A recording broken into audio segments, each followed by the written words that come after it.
Hello friends, my name is doctor Priyanka and welcome to my channel. आज का जो हमारा टॉपिक होगा वो होगा पोस्ट ट्रांसक्रिप्शनल मॉडिफिकेशन। तो हम पहले ही ट्रांसक्रिप्शन के बारे में डिस्कशन कर चुके हैं। मैंने जो अपनी पिछली वीडियो में डिस्कस किया था वो ट्रांसक्रिप्शन के बारे में डिस्कस किया था, किस तरह से यूकैरियोट्स एंड प्रोकैरियोट्स में ट्रांसक्रिप्शन प्रोसेस होती है, यानी किस तरह से डीएनए से आरएनए बनता है प्रोकैरियोट्स एंड यूकैरियोट्स में। लेकिन यूकैरियोट्स के अंदर जो है आफ्टर ट्रांसक्रिप्शन भी कुछ मॉडिफिकेशंस होती हैं, क्योंकि जो आरएनए बनता है एमआरएनए वो प्री मेच्योर होता है, तो प्री एमआरएनए होता है। तो उसको जो है मेच्योर एमआरएनए बनाने के लिए कुछ मॉडिफिकेशन की जाती हैं, और ये मॉडिफिकेशंस यूकैरियोट्स के अंदर होती हैं।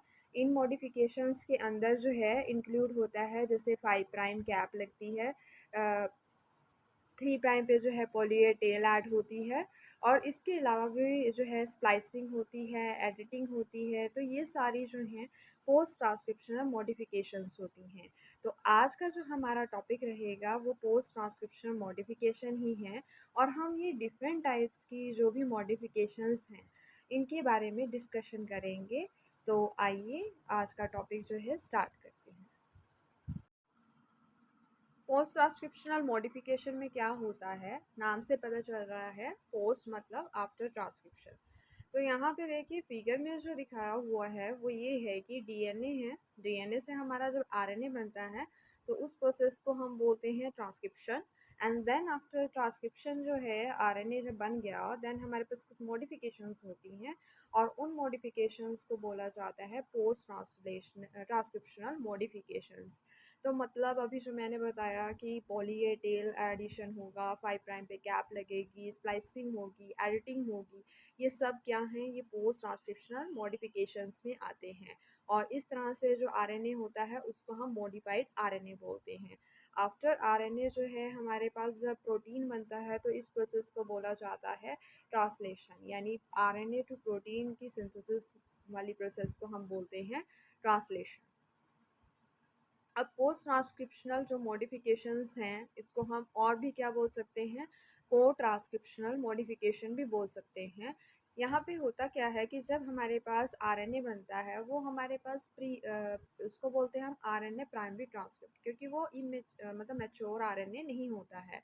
तो मैच्योर फंक्शन आरएनए बनाने के लिए कुछ केमिकल मॉडिफिकेशंस की जाती हैं। अब जैसे जो हमारा नेसेंट आरएनए होगा, नेसेंट आरएनए किसको बोल रहे हैं, जो आफ्टर ट्रांसक्रिप्शन आरएनए बन रहा है उसको हमने बोला है नेसेंट आरएनए, और इसी को बोलते हैं हम प्राइमरी ट्रांसक्रिप्ट। तो इसको मॉडिफिकेशन की नीड पड़ती है ताकि वो फंक्शनल टीआरएनए फॉर्म में आए, आरआरएनए फॉर्म में आए एंड एमआरएनए फॉर्म में आए। तो इन तीनों में ही मॉडिफिकेशन की जाती है। देन जो हमारा मेन एंजाइम होता है ना यूकैरियोट्स के अंदर, तो वो हमारा एमआरएनए की सिंथेसिस करता है। प्राइमरी ट्रांसक्रिप्ट ऑफ एमआरएनए को हम क्या बोलते हैं, यानी जो आरएनए बनता है स्टार्टिंग में उसको हम क्या बोलते हैं, हेट्रोजीनियस न्यूक्लियर आरएनए बोलते हैं। अब पोस्ट ट्रांसक्रिप्शनल मॉडिफिकेशन प्रोकैरियोट्स में क्या है, यूकैरियोट्स में क्या है। तो एमआरएनए जो होता है प्रोकैरियोट्स में, जब एमआरएनए बन जाता है आफ्टर ट्रांसक्रिप्शन तो कोई मॉडिफिकेशंस नहीं होती हैं पोस्ट ट्रांसक्रिप्शनल आफ्टर ट्रांसक्रिप्शन, जबकि यूकैरियोट्स के अंदर ट्रांसक्रिप्शनल मॉडिफिकेशंस होती हैं पोस्ट ट्रांसक्रिप्शन। क्यों? क्योंकि वहाँ पे जो बनता है वो हेट्रोजीनियस आरएनए होता है, और फिर उसके बाद उससे मैच्योर आरएनए बनाया जाता है, यानी mature mRNA, functional RNA. And जो प्रोकैरियोट्स हैं उनमें क्या होता है, ट्रांसक्रिप्शन के बाद एकदम से क्या होता है, ट्रांसलेशन स्टार्ट हो जाती है। और जबकि यूकैरियोट्स में क्या होता है, पहले मॉडिफिकेशंस होती हैं, मॉडिफिकेशन के बाद मैच्योर आरएनए बनता है, एंड देन जो है फिर आपका ट्रांसलेशन स्टार्ट होती है। तो पहले ट्रांसक्रिप्शन होगी यूकैरियोट्स में, फिर पोस्ट ट्रांसक्रिप्शनल मॉडिफिकेशंस होंगी, एंड आफ्टर मॉडिफिकेशन जो है फिर प्रोटीन की सिंथेसिस होगी, यानी ट्रांसलेशन होगा। कौन कौन सी मॉडिफिकेशंस होती हैं, पहला है कि 5 प्राइम एंड पे जो है कैप लग जाती है, वो कैप किसकी होती है, 7 मिथाइल गुआनोसिन की। इसी तरह से 3 प्राइम एंड पे क्या होगा, पॉली ए टेल ऐड हो जाएगी। पॉली ए टेल का मतलब क्या होता है कि ए काफ़ी रीजन्स जो ए बेसिस जो है वो ऐड हो जाएंगे। देन मिथाइलेशन होगी, यानी मिथाइल ग्रुप ऐड हो जाएंगे। स्प्लाइसिंग, स्प्लाइसिंग का मतलब होता है कि यहाँ पे क्या होता है यूकेरियोट्स में जो जीन होता है वो कंसिस्टिंग होता है एक्सोन एंड इंट्रोन से। एक्सोन हमारे कोडिंग रीजन होते हैं, इंट्रोन्स हमारे नॉन कोडिंग रीजन होते हैं।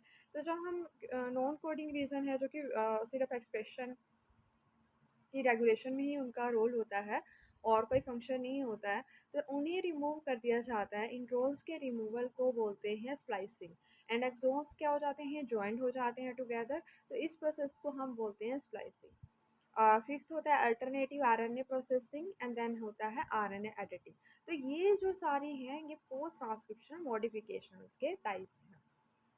पहला मॉडिफिकेशन जो है 5 प्राइम कैप, वो है 5 प्राइम मिथाइल कैप लगती है। न्यूक्लियस में क्या होता है कि 5 प्राइम एंड पे ग्वानोसिन ट्राइफॉस्फेट जो है वो अटैच हो जाता है एक इंजाइम से, जिसका नाम क्या है, ग्वानोस इंजाइम है ग्वानोसाइल ट्रांसफरेज। तो ये जो है ग्वानोसिन ट्राइफॉस्फेट को 5 प्राइम एंड पे अटैच कर देता है। साइटोसोल में जब ये जाते हैं तो 5 प्राइम एंड पे क्या होता है, मिथाइलेशन होती है। मिथाइल ग्रुप जो है वो एस एडिनोसिल मिथेनिन से, क्योंकि ये मतलब मिथाइल ग्रुप का डोनर होता है, तो वो जो है ट्रांसफ़र हो जाता है 5 प्राइम एंड पे। और इंजाइम यहाँ पे कौन सा होगा, ग्वानिन 7 मिथाइल ट्रांसफरेज। अब फंक्शन क्या है इस कैप का, फंक्शन ये है कि इससे एक तो ट्रांसलेशन में हेल्प मिलती है, दूसरा जो एमआरएनए है वो स्टेबलाइज रहता है, और तीसरा है कि अटैक से बच जाता है। जो एमआरएनए है वो 5 prime to 3 prime exonuclease attack से बच जाता है। ये मॉडिफिकेशन जो है वो टीआरएनए में नहीं होती है, ये एमआरएनए में ही होती है।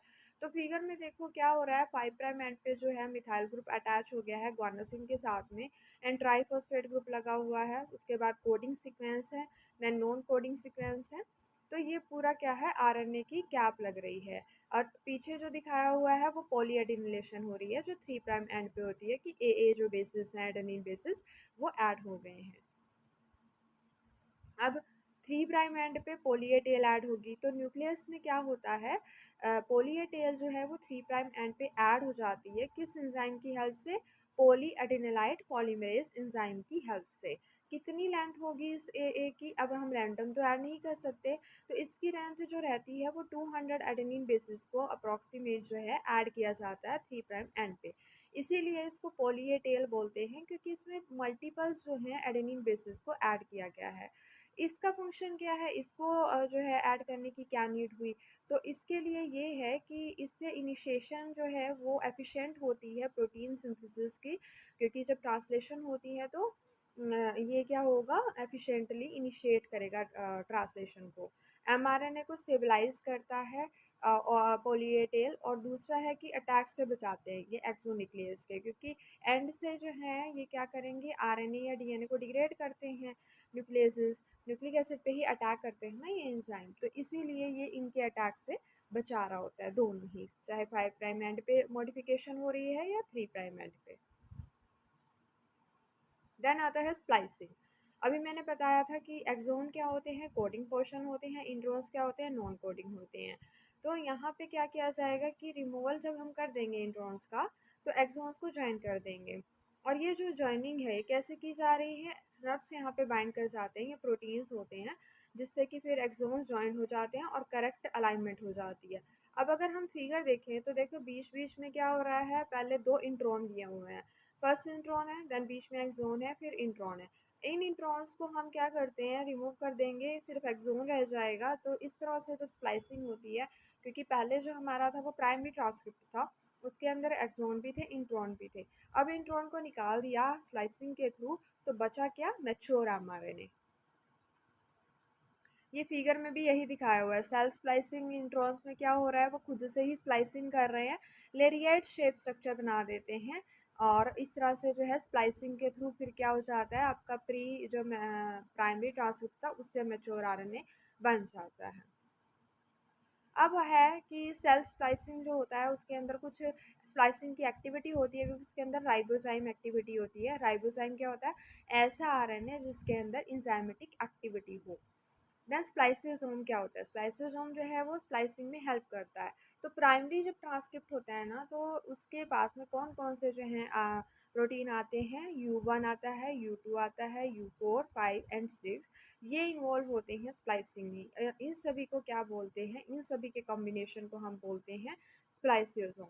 Then small nuclear RNA, uracil जो रिच आरएनए होता है वो एक्ट करता है राइबोजाइम की तरह, और यहाँ पे U6 भी जो है एसेंशियल होता है, U7 भी, ये क्या करते हैं, इन्हीं को हम बोलते हैं small nuclear RNA. Then snurps complex क्या होते हैं, ये किस किस से मिलकर बने होते हैं, राइबोन्यूक्लियर प्रोटीन से एंड एसएनआरएनए से। देन है मिथाइलेशन, नेक्स्ट मॉडिफिकेशन। यहाँ पे क्या होगा कि जो हमारा N7 है एडेनिन का, वहाँ पे मिथाइल ग्रुप ऐड हो जाएगा N2 prime hydroxyl group of ribose पे साइड, ये सारी प्रोसेस कहाँ होंगी, साइटोसोल में। देन अल्टरनेटिव स्प्लाइसिंग, इससे क्या होता है ना कि बहुत अलग अलग तरह के प्रोटीन मिलते हैं जो कि वेरी करते हैं डिफरेंट टिश्यू में। तो इसमें क्या होता है कि सेम जीन का जो प्री एमआरएनए है वो दो या दो से ज़्यादा अल्टरनेटिव मेथड के थ्रू स्प्लाइस होता है।